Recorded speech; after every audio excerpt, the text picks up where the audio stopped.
सोलापूर जिल्हा परिषदेच्या आरोग्य विभागाचा भोंगळ कारभार चव्हाट्यावर आला आहे. आरोग्य केंद्रात सुविधांचा अभाव, महिला कर्मचाऱ्यांची होत असलेली कुचंबणा या सर्व बाबी जिल्हा परिषदेची प्रतिमा मलिन करणारे आहेत.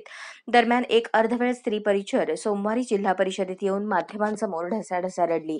तिने आपले घराणे मांडले. यावेळी सोबत शिवस्वराज्य संघटनेचे प्रतापसिंह कांचन पाटील, जिल्हा परिषद कर्मचारी महासंघाचे राजेश देशपांडे, दिनेश बनसोडे, चेतन भोसले उपस्थित होते.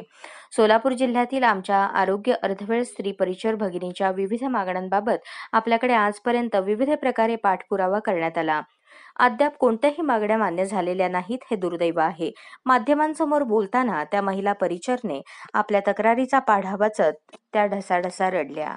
आरोग्य केंद्र तांबोळे येथे काम करते. 2007 पासून काम करते. माझ्या मागच्या 5-6 वर्षात 6 वर्षाचं मंडळ मी आणि माझे पती दाजी कोकाटे असं आम्ही दोघांनी पोलिओ बूथवर IPPIला काम केलेलं आहे. 6 वर्षाचं दोघांचंही मानधन मिळालेलं नाही.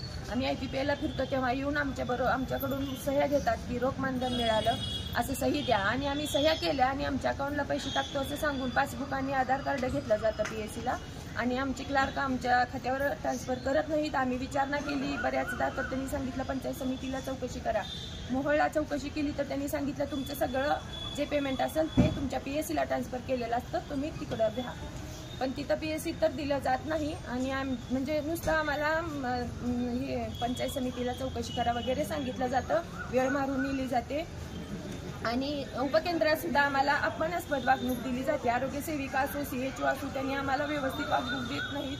आमची चूक नसताना आम्हाला त्रास देतात, आणि आमचं पार्ट टाइम म्हणून 9 ते 12च वेळ असताना आम्हाला 3-3, 4-4 वाजेपर्यंत कामं करून घेतात.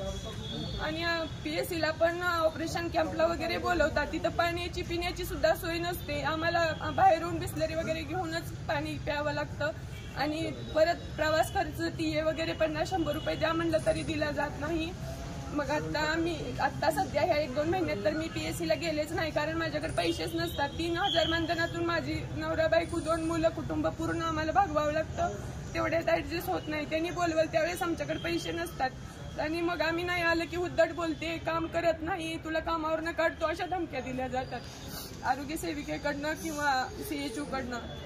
आणि तिथं पण पेशंट आले की तिथं CHO हजर नसतात, आणि आम्हाला म्हणतात तुम्ही 30-40 OPDची नावं लिहून ठेवा वगैरे सांगितलं जातं. आम्हाला चूक नसताना आम्हाला गावकऱ्याचाही त्रास आणि आमच्या अधिकाऱ्याचा त्रास. आम्ही काम करायचं कसं सांगा? आमच्या अडचणी ज्या आहेत त्या दूर केल्या पाहिजेत अधिकाऱ्यांनी. या बातमीपत्राचे प्रायोजक आहेत जय जवान जय किसान सैनिकीय स्कूल, नेहरू नगर, सोलापूर. अशाच नवनवीन अपडेटसाठी जनता राज्य न्यूज चॅनलला सबस्क्राईब करा, लाईक करा आणि शेअर करायला विसरू नका.